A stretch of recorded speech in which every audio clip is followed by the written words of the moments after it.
শিক্ষার্থী ও চাকরি প্রার্থীদের আন্দোলনের মুখে 2018 সালে নবম ও তদূর্ধ্ব থেকে 13তম গ্রেডে কোটা বাতিল করে সরকার।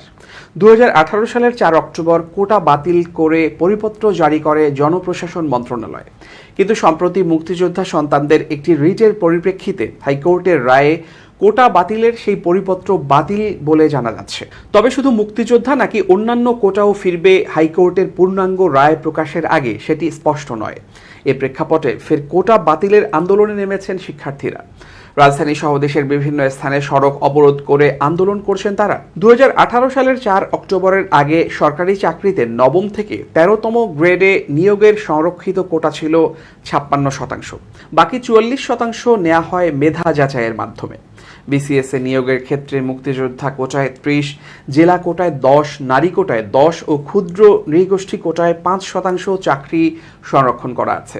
এই 55% কোটায় পূরণযোগ্য প্রার্থী পাওয়া না গেলে সেক্ষেত্রে 1% পদে প্রতিবন্ধী ব্যক্তিদের নিয়োগের বিধান ছিল। এই কোটা পদ্ধতি সংস্কারের দাবিতে 2018 সালের শুরুর দিকে আন্দোলনে নামে বাংলাদেশ সাধারণ ছাত্র অধিকার সংরক্ষণ পরিষদ। ঢাকা বিশ্ববিদ্যালয় ঘিরে প্রথমে এই আন্দোলন শুরু হয়, পরে সারা দেশে বিভিন্ন শিক্ষা প্রতিষ্ঠানে এই আন্দোলন ছড়িয়ে পড়ে। প্রধানমন্ত্রীর কাছ থেকে সুনির্দিষ্ট ঘোষণা না আসা পর্যন্ত বিক্ষোভ চালিয়ে যাওয়ার ঘোষণা দেন আন্দোলনকারীরা। ওই বছরের এপ্রিল মাসে আন্দোলন চরম আকার ধারণ করে। কোটা সংস্কারের দাবিতে ঢাকাসহ দেশের বিভিন্ন স্থানে সড়ক অবরোধ করেছিলেন তারা। 2018 সালের 9 এপ্রিল আওয়ামী লীগের সাধারণ সম্পাদক এবং সড়ক পরিবহন ও সেতুমন্ত্রী ওবায়দুল কাদেরের সঙ্গে বৈঠক করেন কোটা সংস্কার নিয়ে আন্দোলনকারীরা। সেখানে পরীক্ষা নিরীক্ষার মাধ্যমে কোটার বিষয়ে সিদ্ধান্ত নিতে 7 মে পর্যন্ত সময় নেন ওবায়দুল কাদের। কিন্তু এর পরের দিনও আন্দোলন চালিয়ে যান শিক্ষার্থীরা। কোটা সংস্কারের দাবিতে শিক্ষার্থীদের আন্দোলনের মুখে ক্ষুব্ধ প্রধানমন্ত্রী শেখ হাসিনা ওই বছরের 11 এপ্রিল জাতীয় সংসদে কোটা ব্যবস্থা বাতিলের কথা বলেন। প্রধানমন্ত্রী বলেন, কোটা নিয়ে যখন এত কিছু তখন কোটাই থাকবে না, কোনো কোটারই দরকার নেই। যারা প্রতিবন্ধী ও ক্ষুদ্র নৃগোষ্ঠী তাদের আমরা অন্যভাবে চাকরির ব্যবস্থা করে দেব।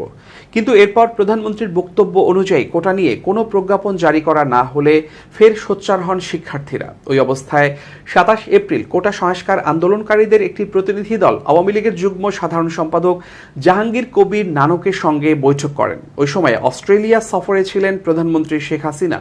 প্রধানমন্ত্রী দেশে ফিরলেই দ্রুত সময়ের মধ্যে প্রজ্ঞাপন জারি করা হবে এই আশ্বাসের পরিপ্রেক্ষিতে ওই বৈঠকে 7 মে পর্যন্ত কোটা বিরোধী আন্দোলন স্থগিত রাখার সিদ্ধান্ত হয়।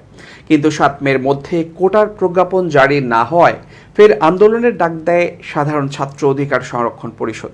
এক পর্যায়ে আন্দোলনকারী শিক্ষার্থীরা মারধরের শিকার হন।